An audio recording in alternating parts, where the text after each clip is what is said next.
Hello everyone, today we're going to talk about the theory of relativity, discovered by Albert Einstein, one of the greatest minds of the 20th century. The theory of relativity has two postulates. Number one, the laws of physics are the same in all inertial frames of reference. What does that mean? It means that if you're not accelerating, if you're moving at a constant velocity, it feels the same way as being at rest. When you're a plane, you don't feel like you're moving in a plane sometimes during flight, simply because the laws of physics inside that plane in that scenario will be the same. But when you accelerate, that's when you feel yourself being pushed one way or the other due to inertia, and that's a different story. Number two, the speed of light is the same in all frames of reference. It means that regardless of how fast you're moving in or towards the beam of light, or if you're at rest, the speed of light will always be the same. And this fact leads to time dilation, length contraction, which we're going to talk later in this video. If now you have a train moving from left to right, and inside a train there's a beam of light that is shot from the ceiling to the ground, to the bottom of the train, and that reflects up and reaches the top. If you're inside the train, you will see the beam of light travel down and then straight up, because assuming there's a mirror at the bottom of the train that reflects the beam up. But however, if you are at rest, observing the train passing in front of you, instead of seeing the lights travel in a vertical line from top to bottom, bottom to top, you're gonna see light traveling through a incline line. And then after the bounce, it travels again at an incline through an incline line going up, as you can see in the image. So because the speed of light is the same regardless of the observer of the train will measure a longer time for light to travel from top to bottom, bottom to top, than the time measured by the observer inside the train. And the derivation is here, as you can see, we use um, the hypotenuse of the triangle that is created from the example, where big capital D is the vertical distance the light travels from top to bottom, bottom to top. S is actually the distance the light travels through the hypotenuse, through the inclined line as it goes from top to bottom, bottom to top.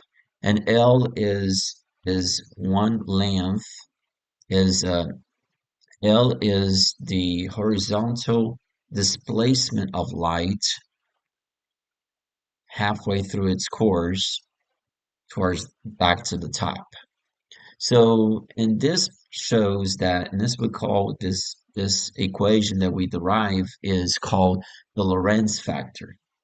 But what it implies is that the time measured by the observer at rest for light to go from top to bottom, bottom to top, will be longer than the time measured by the observer inside the train.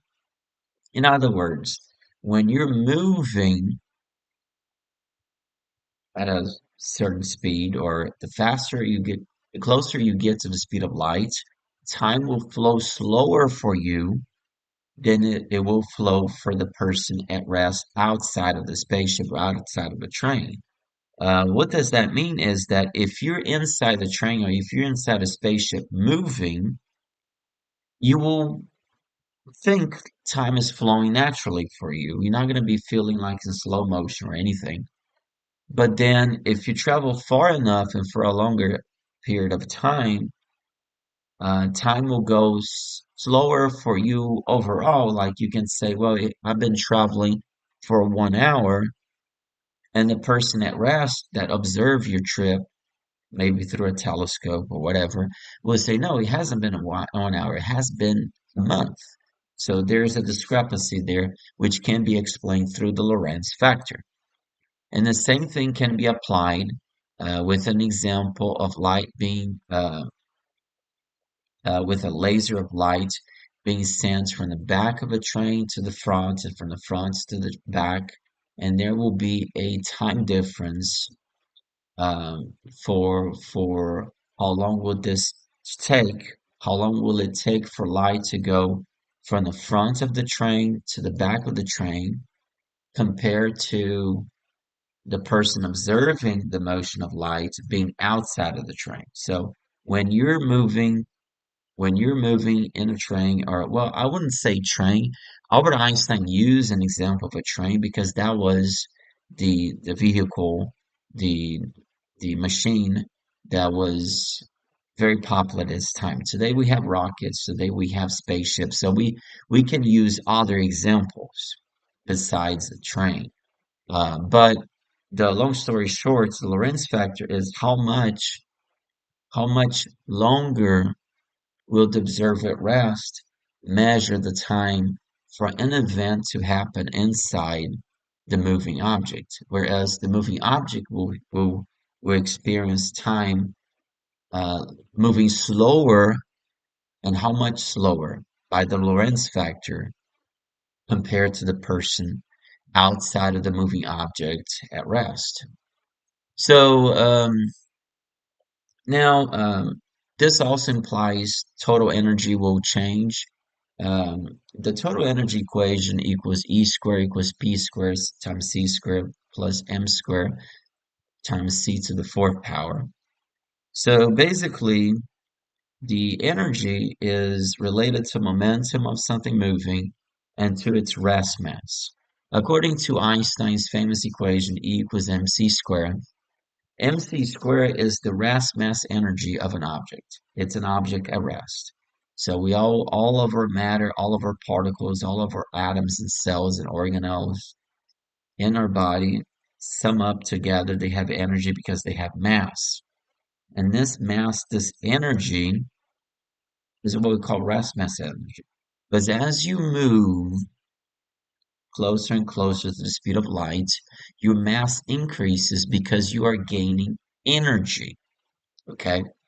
And if you want to use that equation to to uh, uh, to calculate the total energy within a system, you assume the speed of light has a value of exactly 1, because momentum is units of energy per light, and mass is a unit of energy per speed of light squared. So if you assume the light has a value of 1, you can plug it in momentum and add to the mass, and you get the total energy of something moving.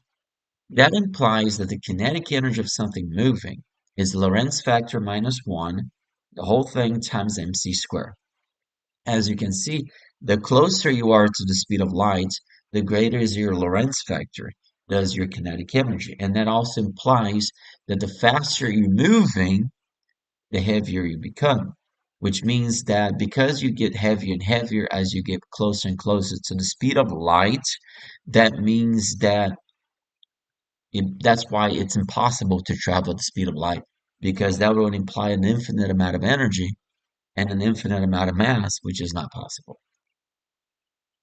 When two objects are moving towards each other or away from each other near the speed of light, let's say one is traveling at zero point 0.6 times the speed of light, the other one is traveling at the speed of light.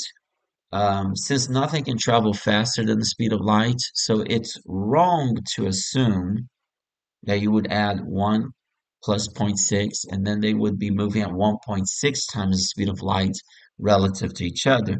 That's not how it works. So if they're moving towards each other, this equation, v1 and v2, v1 is the speed of one object, v2 is the speed of the other object in terms of light, so like 0.1c, 0.2c, and so forth. If they're moving towards each other, you add v1 plus v2, then you divide 1 plus v1 plus times v2 over c squared. Of course, the c's cancel. If we assume the velocities are in terms of light, you can assume c is equal to 1, just like we did in the previous equation. And if they're moving towards each other, you add them up in this equation. If they're moving away from each other in opposite direction, you subtract. This implies that no matter how fast you're moving towards an observer or away from an observer, if the observer is also moving towards or away from you, the speed of you relative to the other person or the other person relative to you will never exceed the speed of light. Now, um, there are many frames of reference that goes with this. We have an invariance of space-time, delta S squared. This means that no matter what is happening, if you have an observer at rest, an observer moving, regardless of what's going on, the the time interval between two events for someone at rest minus the distance between the two events will be equal to the time interval between two events for the person moving minus the distance between the two events for the person moving. So we use Lorentz factor to translate from one to the other. We use x prime and t prime for the moving observer.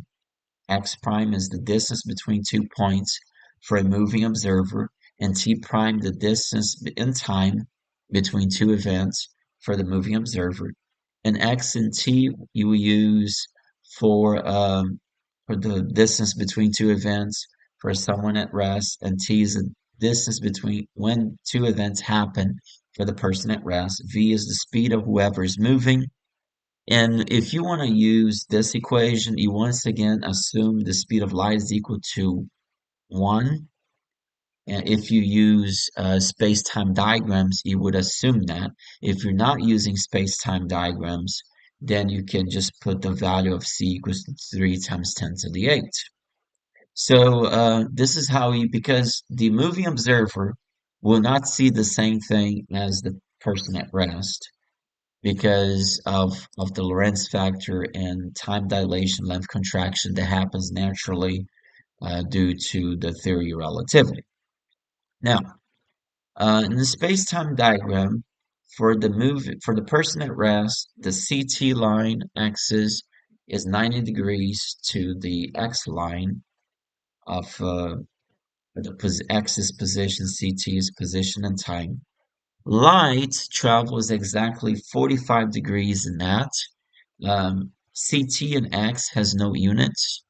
They're just saying if the speed of since the speed of light travels at the speed of light, so it covers the distance x in the same distance as CT. C is the speed of light, t is the time. C times time equals x, and because they're equal to each other, the line is a perfect 45 degree. Now, as another observer is moving near the speed of light, its space-time diagram is bent. So we see in red the CT prime and the X prime. And the angle theta can be found by the inverse tangent of the speed of the observer over the speed of light. So that angle can be measured like that. And the faster someone moves closer to the speed of light, the more space-time bends and the more close to the 45 degree does it get. Now, there's no absolute frame of reference. Different observers will not agree on position time of events in the cosmos. In the example at the top, we got that the two yellow lights happen at the same time for the observer at rest. But if you see, if you ask the observer moving, which event will happen first, event right happens before event left for the moving observer, because when you make the line parallel to x prime, anywhere where it hits the CT prime is when it happens, when the event happens for the moving observer. As you can see, the right light event happened earlier than the left event. So two events that happens at the same time for someone at rest will not happen at the same time for someone moving. Now, for XCT, for observer at rest, events happen at purple and yellow at the same time since they're in the same horizontal line, then red and then blue. If you draw a horizontal line, you see that purple and yellow happen at the same time. Red came later and then blue. But then there's a problem because even though events happen at that time, um, you have to understand that they may not be visible at that time. There are things happening in Andromeda right now that we just haven't seen it. For us, it happened, but we haven't seen it. So it may take light time to travel the distance from Andromeda to Milky Way to reach our eyes, and we can see it happen. Now, for the person at rest, we draw a a cone, we call a light cone, which is 45 degrees, and we see where the light cone hits the CT axis, and the purple events happen. We can see the purple events happen, then yellow, red, and blue. So even though for the observer at rest, purple and yellow happened at the same time, the observer at rest will only get to see it purple, then yellow, and then red, and then blue. Now for the moving observer, we're going to draw the line parallel to x prime. And if we do that, we see that yellow event will hit more to the bottom of CT prime axis, then the blue, then the purple, then red, then blue. So these will be the events. Well, actually, the red and blue will be happening at the same time for the moving observer. So the order is this. For the moving observer, yellow will happen first, then purple, and red and blue will happen at the same time. But the question is, when will they be visible for the moving observer? Then you draw the light cone. And whenever the light cone hits the CT prime, that's the events that happen first. And the moving observer will see purple happen, then yellow, then red, and then blue. So even though that for the moving observer, events red and blue will happen at the same time, they will be only visible for the moving observer, uh, red before blue, which is quite interesting. Now, when moving at the speed of light, nothing happens in space and time since no lines parallel to x prime can reach the same light at a point CT prime. At the speed of light, there is nothing to be seen outside of the observer, like as if there's no universe or anything at all. For a photon of light, there is nothing. There's a lot to be discovered and understood about the nature of light. So if you're traveling at the speed of light, there's no space, there's no time, there's nothing. You're outside of all things, which is really, really, really interesting. Here we have an example of the relative velocity, velocity b with respect to a, with the equation on top using VA and VB in terms of C so that the C's can cancel and so forth. You use a plus in the equation if they move towards each other, and you use a negative in the equation if they move away. The speed of light is constant in all inertial frames of reference, and no object can move faster than light, which means that not even relative velocities can exceed the speed of light. Now we have a light cone, okay, through space. And the diagonals of this light cone is represented by the speed of light, c. There's no separation between space and time. Reality is built by space and time components. The red lines show events where CT and CT prime are the same within the same line and they are termed time-like, meaning two events that happen at the same time for the moving observer and for someone at rest. But hold up. When you are at rest and you measure 3 years, and when you're moving and you measure 3 years. But 3 years for someone moving is not the same 3 years for someone at rest. But they're both measuring 3 years within their own reference frame. The brown lines show events where x and x prime are the same within the same line and they're termed space-like. The paths of red and brown lines obey the shape of a hyperbola. So it's like whatever you measure, length you measure when you're at rest, being the same when you're moving, but you have to understand that 1 meter for someone moving is not 1 meter for someone at rest. Even if we measure the same 1 meter, or conception of what a meter is will be different. So the red dashed line shows that for an object at rest, events y and p happen at the same time, at 6 years, let's say. The blue dashed line shows that for the moving object at p, it measures a time that is less than the red dashed line. The red line of the object at rest might show that the trip took 6 years, but the blue line of the object moving shows that the trip took 3 years for p. Instead, point C shows 3 years for both CT and CT prime. For the moving observer, C and P happen at the same time at 3 years. For the observer at rest, C happens later at C.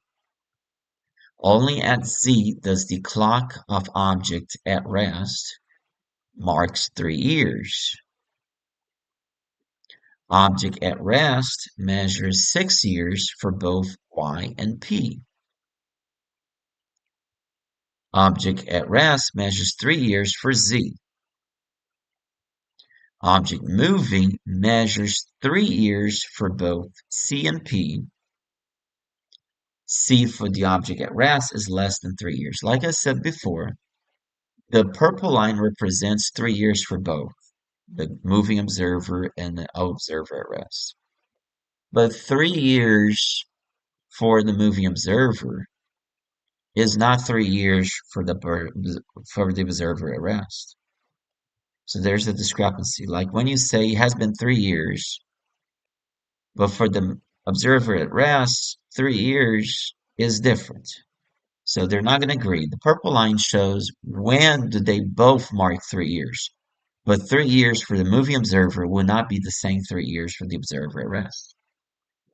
The purple line shows the time-like path of the hyperbola where C and CT prime coincide. Something happening at Z will be the same CT as CT prime. This means that since the purple line has a slope, it takes longer for the moving clock to tick. Yeah. So, like we said before, it takes longer for things to happen for the moving observer. Now, length contraction. The length of a rod in the moving object is OT. The length of the rod as seen by the observer at rest is OD instead, shorter length. The purple line intersects where the length of the rod x equals to x prime in a space like a hyperbola. But when you measure 1 meter for something moving and 1 meter for something at rest, even though they might say both 1 meter, their conception of a meter will be different. 1 meter for a moving observer would not be the same 1 meter for the observer at rest. The purple line represents where they would say 1 meter, but 1 meter would fall shorter depending or longer depending of who is moving relative to whom. Length of rod and object at rest is OT. The length of the rod as seen by the observer moving is OD instead. So the purple line intersects with the length of the rod x equals to x prime in a space-like hyperbola. Like the purple line is the space-like event where they would both agree with they would not agree. They would say things are 1 meter, 2 meters, even if the moving observer says 1 meter, 2 meter. They will both measure different. They will not agree on how long things are. Like if we say 1 meter here and the moving observer says 1 meter there, their conceptual 1 meter will be different. So that's one thing to remember. So this is an introduction to relativity. I'm going to make other videos explaining how all these concepts apply to while using actual equations. Thanks for watching.